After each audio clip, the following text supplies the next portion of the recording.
Toppers club IAS academy में सभी छात्र छात्राओं का स्वागत है।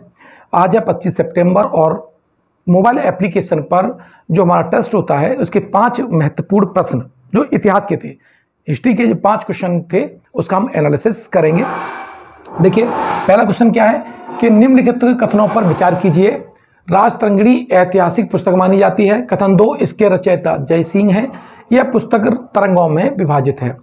कौन सा कथन असत्य है? केवल एक और 2, केवल 2 और केवल 3। अब हम एनालिसिस कर देते हैं। राजतरंगिणी ऐतिहासिक पुस्तक मानी जाती है। सही बात है कि ये जो राजतरंगिणी है वो ऐतिहासिक पुस्तक है, लेकिन इसके रचयिता जय सिंह नहीं है। कौन है? इसके रचयिता आपके कल्हड़ हैं। कौन है? कल्हड़ हैं। तो ये जो दूसरा पॉइंट है ये आपका गलत हो जाएगा। यह पुस्तक तरंगों में विभाजित है। बिल्कुल सही कहा। ये जो पुस्तक है वो 8 तरंगों में विभाजित है। कितनी? 8 तरंगों में विभाजित है। तो इसका मतलब है कथन 3 सही है, कथन 1 सही है और कथन 2 गलत है। पूछा क्या है? कौन सा कथन असत्य है? यानी असत्य है तो केवल 2। इसका जो राइट आंसर है वो क्या है? आपका सी है। इसका केवल एक कथन यानी जो कथन नंबर जो 2 है वो गलत है। अब राजतरंगिणी की हम बात कर लेते हैं। तो राजतरंगिणी को प्रथम ऐतिहासिक पुस्तक माना जाता है। क्या माना जाता है? राजतरंगिणी को प्रथम ऐतिहासिक पुस्तक माना जाता है। और इसके जो रचयिता हैं वो कौन है? इसके जो लेखक हैं यानी राजतरंगिणी के जो लेखक हैं वो है कल्हड़। और ये किसके ऊपर लिखी गई किताब है? ये कश्मीर के इतिहास की बात, कश्मीर का इतिहास ध्यान रखिएगा, बहुत महत्वपूर्ण है।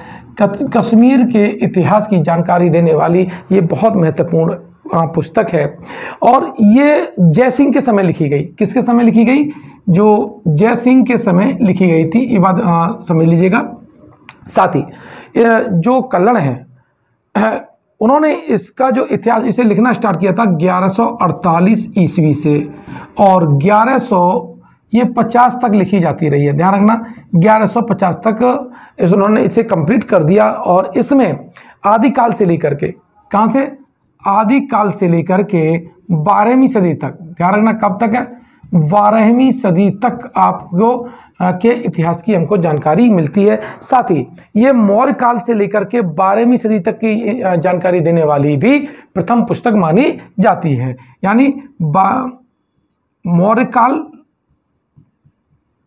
से लेकर कहाँ तक? 12वीं सदी तक। तो इस तरह से ये किताब बहुत महत्वपूर्ण हो जाती है। इस किताब को 8 तरंग, इसमें चैप्टर जो है उन्हें तरंग कहा गया है और 8000 श्लोक हैं। कितने श्लोक हैं? 8000 श्लोक है। तो ये बहुत महत्वपूर्ण है, यहाँ से प्रश्न पूछा जा सकता है। साथ ही यही पुस्तक बताती है कि जो श्रीनगर है, श्रीनगर का जो संस्थापक है वो सम्राट अशोक थे। यानी श्रीनगर के जो संस्थापक हैं वो कौन हैं? अशोक हैं। और वो कहते हैं कि अशोक के समय यानी मौर्य काल में श्रीनगर के जो शासक थे वो जलौक थे, जो कि अशोक का लड़का था। श्रीनगर का शासक किसको बताता है? जलौक बताता है। और श्रीनगर का जो संस्थापक है वो अशोक को बताता है। साथ ही यहाँ बात कर लें तो इसमें ये राजतरंगिणी एकमात्र एक पुस्तक है जो कनिष्क के बारे में, कुषाण वंश के जो एक शासक है कनिष्क, जिन्हें क्या कहा जाता है? द्वितीय अशोक कहा जाता है। द्वितीय अशोक कहा जाता है, उसकी जानकारी देने वाली एकमात्र ये पुस्तक है। इसी में 36 राजपूतों की जातियों का उल्लेख है। 36 राजपूत जातियों का यानी समूहों का इस पुस्तक में उल्लेख किया गया है। और इसका जो फारसी में अनुवाद यानी राजतरंगिणी का फारसी में अनुवाद, ध्यान रखिएगा, फारसी में जो अनुवाद किया है वो मुल्ला दाऊद ने किया है। किसने किया है?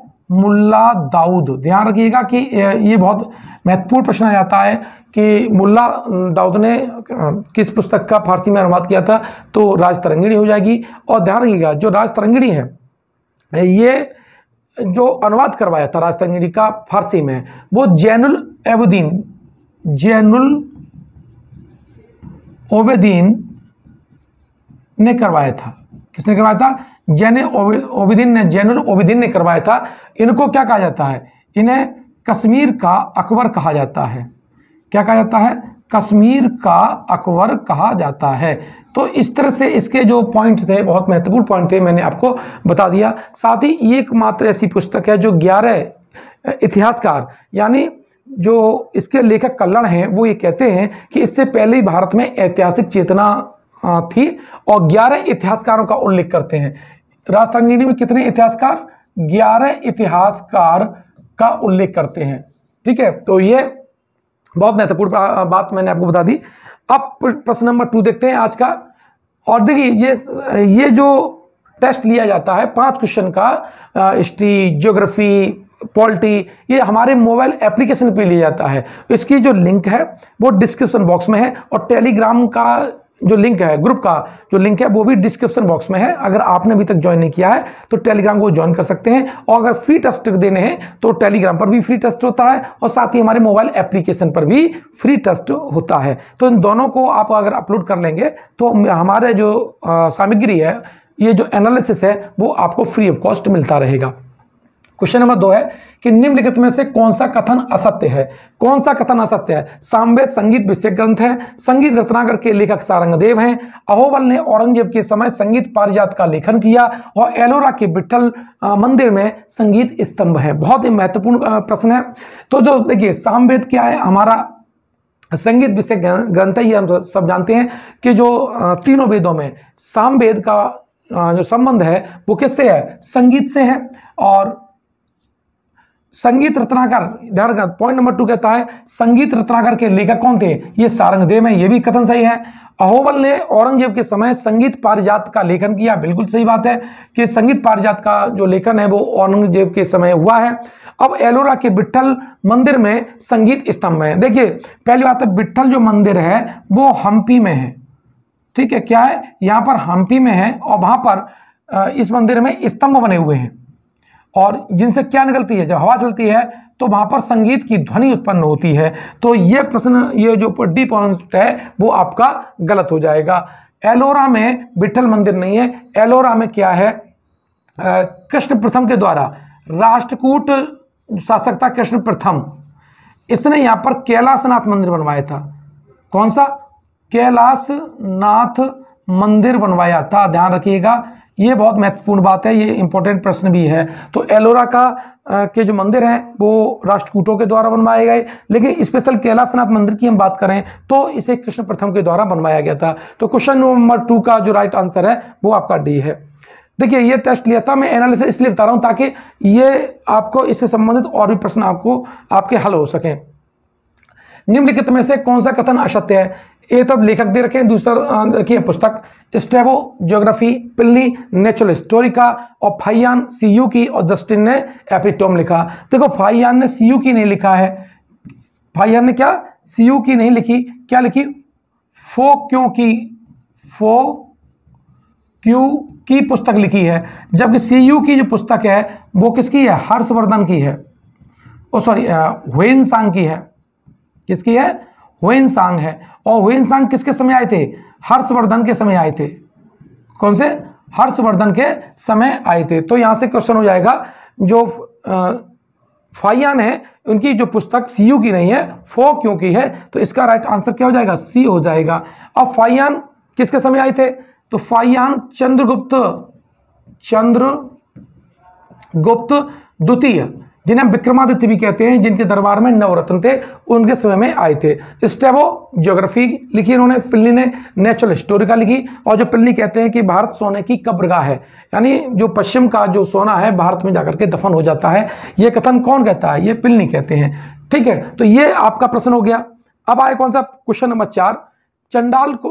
चंडाल कौड़ी निःशुल्क चिकित्सा का विस्तृत उल्लेख करने वाला पहला विदेशी यात्री कौन था? फाइयान, ह्वेनसांग, अल्बर्नी और मैगस्थनीज है।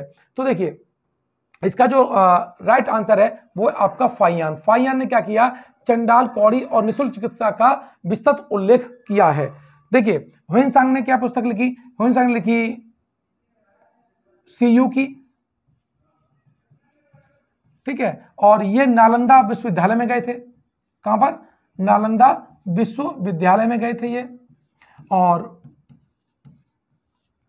अलवर्नी ये महमूद गजनबी के साथ, किसके साथ में? महमूद गजनबी के साथ में आए थे। ध्यान रखिए, बहुत इंपॉर्टेंट ये प्रश्न बता रहा हूं मैं आपको। अलबर्नी महमूद गजनबी के साथ में आए थे और इन्होंने एक पुस्तक लिखी थी और उस किताब का उसका नाम है किताब उल हिंद। उल हिंद, इसे तहकीक ए हिंद भी कहते हैं, तहकीक ए हिंद भी कहते हैं। साथ ही अलबर्नी पुराणों का अध्ययन करने वाला, पुराणों का अध्ययन करने वाला पहला मुस्लिम शासक वो यात्री है, विद्वान है, जिसने पुराणों का अध्ययन किया था। मेगास्थनीज किसके समय आए? मेगास्थनीज आए थे चंद्रगुप्त मौर्य के समय। किसने? चंद्रगुप्त मौर्य के ये समय आए और इनकी जो पुस्तक है ये इंडिका है और इसी पुस्तक में भारत का नाम इंडिया मिलता है। तो ये सारे प्रश्न हो चुके हैं। अब क्वेश्चन नंबर 5 देखते हैं कि किस अभिलेख में चीन देश का उल्लेख किया गया। बहुत ही महत्वपूर्ण है, किस देश में चीन देश का उल्लेख किया गया है। जूनागढ़ अभिलेख, नागार्जुनकोंडा अभिलेख, बांसखेड़ा अभिलेख और ऐहोल अभिलेख है। तो इसका जो राइट आंसर है वो नागार्जुनकोंडा अभिलेख में चीन देश का उल्लेख किया गया है। बाकी का देख लेते हैं। जो जूनागढ़ है इसके लेखक जो हैं, इसको जो लिखवाया था रुद्रदामन ने लिखवाया था, रुद्रदामन ने। और ये संस्कृत का पहला अभिलेख है। क्या है? संस्कृत का प्रथम अभिलेख है। किसका अभिलेख है?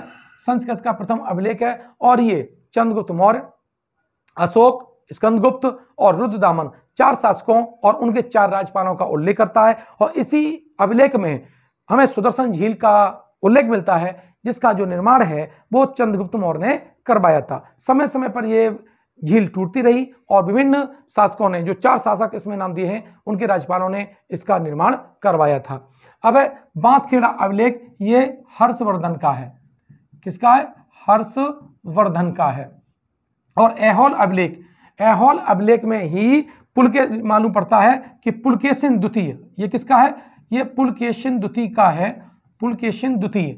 और पुलकेशिन द्वितीय ने हर्षवर्धन को नर्मदा के किनारे पराजित किया था। किस नदी के किनारे? नर्मदा नदी के तट के किनारे पराजित किया था। यह हमें जानकारी ऐहोल अभिलेख से मिलती है और ऐहोल अभिलेख पुलकेशिन द्वितीय का है। तो ये जो मैंने प्रश्न बताए, ये आज का जो टेस्ट हुआ था, 5 प्रश्न का जो टेस्ट हुआ था, उसका ये हल है, एनालिसिस है। अब आप देख सकते हैं कि आपके कितने नंबर आए और उसमें और कौन से प्रश्न पूछे जा सकते थे। आप प्ले स्टोर पे जाइए, प्ले स्टोर पे जाएंगे और वहां जाने के बाद आपको toppers club IAS academy mobile app download कर लेना है। उसकी लिंक भी मैंने नीचे दे रखी है और टेलीग्राम की भी लिंक दे रखी है। रोजाना टेस्ट दीजिएगा और जब जितने ज़्यादा टेस्ट देंगे उतनी ही आपको सफलता जल्दी मिलेगी। मिलते हैं नेक्स्ट वीडियो के में, जहां हम अध्ययन करेंगे, एनालिसिस करेंगे जो नेक्स्ट टेस्ट है उनके प्रश्नों का।